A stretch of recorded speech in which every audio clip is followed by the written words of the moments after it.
Mike Quirke, how you doing? Ten days out from the All-Ireland final. It's the press event that Kerry are doing beforehand. What's the build-up like as a selector or a coach in 2023 in comparison to those days in 2009 when you were building up to the All-Ireland final? What's the biggest difference for you? I suppose you're just worried about a lot more things than you were. You know, back then you were worried about your own performance, and you can be very selfish about the things that you're concentrating on. Whereas in this kind of a role, you obviously have a much broader brief. Obviously, the players and the way you play, the way you train, all the other kind of external stuff that really you're insulated from as a player. So there's a lot of that, but it's still largely enjoyable and great to be in that position. Could you pick one? What would you rather, the nerves of controlling your own fate, or is it worrying about everyone else?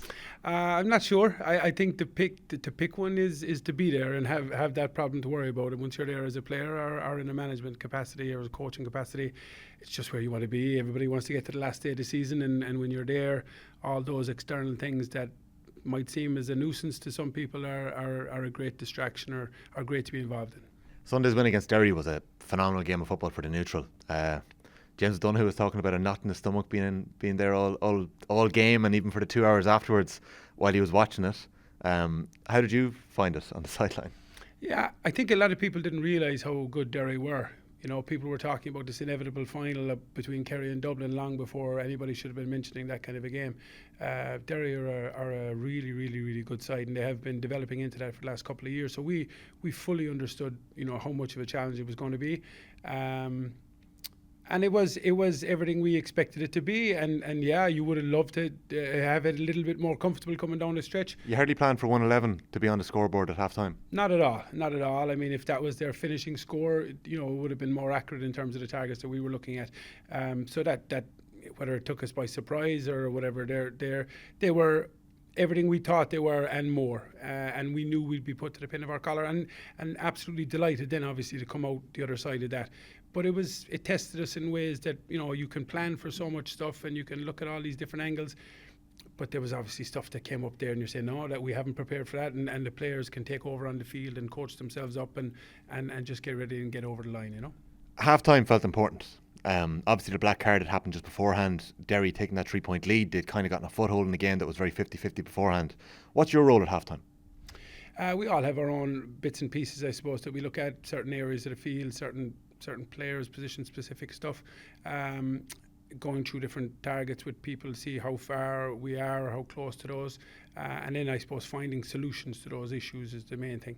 You do that collectively as a management team. You speak to your group of players, and then we have feedback obviously that we give to Jack and everybody else. How much can you get across to the players at half time? You can get across, half time's a long time now. You got nearly 20 minutes at half time, so between everybody getting their rest and going through the stuff that we go through before you get back out on the pitch, you have the bones of maybe 17 minutes or so. So you have a lot of time. But look, again, like the best thing about our dressing room is the players are the problem solvers, really, and everything that we do is to try and create an environment where they're the guys that are finding solutions to the problems, because they're the guys that are in the middle of it. So you can only judge so much standing on the side of a pitch, and you think that those people are the real influencers, where in fact the players are the guys that are solving these things on the fly long before management do anything at half time or after, you know. Yeah. In your playing days, did you come up against the Dubs and championship games in Croke Park much? There was 09, there was 11. Yeah, 09 definitely was probably the main one, yeah. But like the likes of Tyke Morley, he's had 2016, he's had 2 games in 19, 22. Like, they're getting used to playing against each other again. Like, there was probably a period there where Dublin had gone away for quite a while. These Dublin Kerry games, well, like, what is it about it like that makes it different? Like, there is going to be an electricity in Croke Park in 10 days' time. Yeah, and I think like if they had 120,000 seats in Croke Park, they'd sell them. You know, it's incredible demand for tickets, and the interest is just through the roof.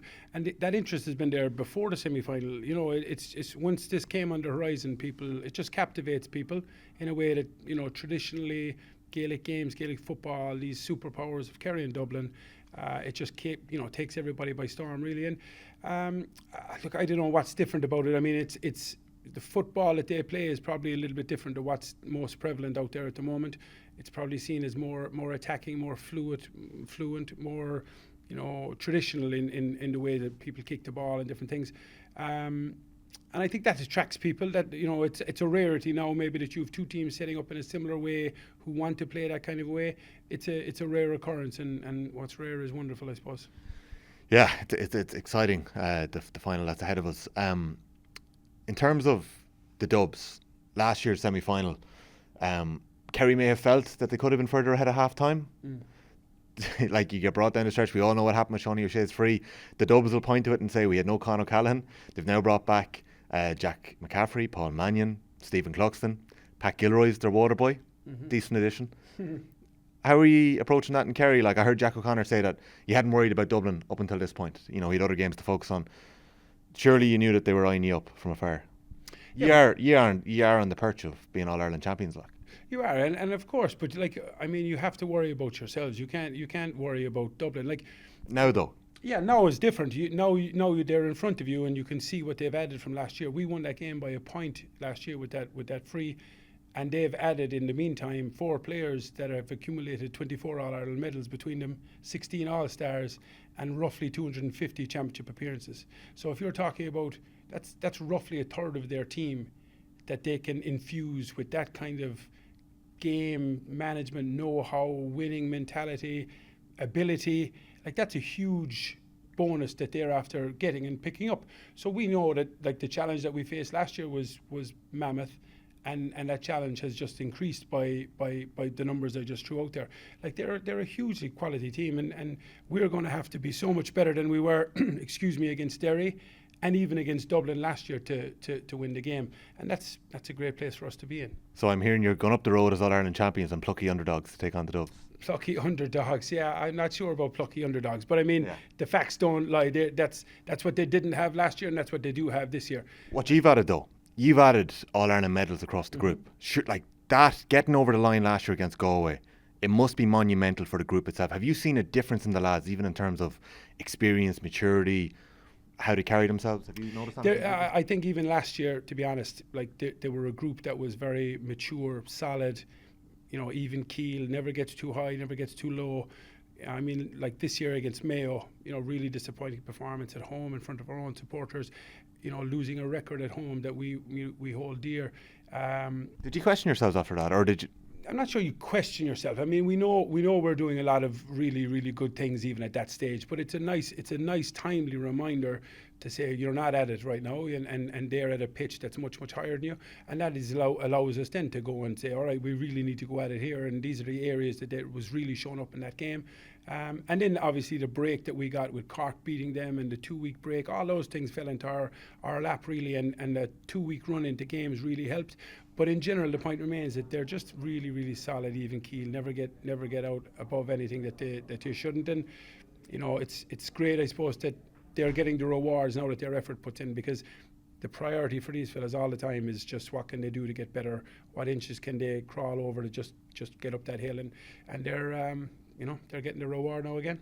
Does David Clifford ever surprise you? He does and he doesn't. I mean, like, he's obviously a fantastic talent, but his insatiable hunger for improvement is still the thing that probably jumps out at you. You think a guy at that level, that is probably one of the most recognisable faces in Ireland at this stage, you would think that he'd get soft, or that he'd be happy with where he's at. He's not. Like, that's the thing that surprises you, because he's still trying to get better. Like, where are the areas that he can improve on, individually, collectively, as a team, as a captain.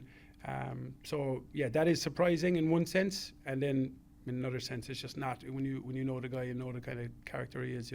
Thanks, Mike. Best of luck and enjoy the build-up. Thank you.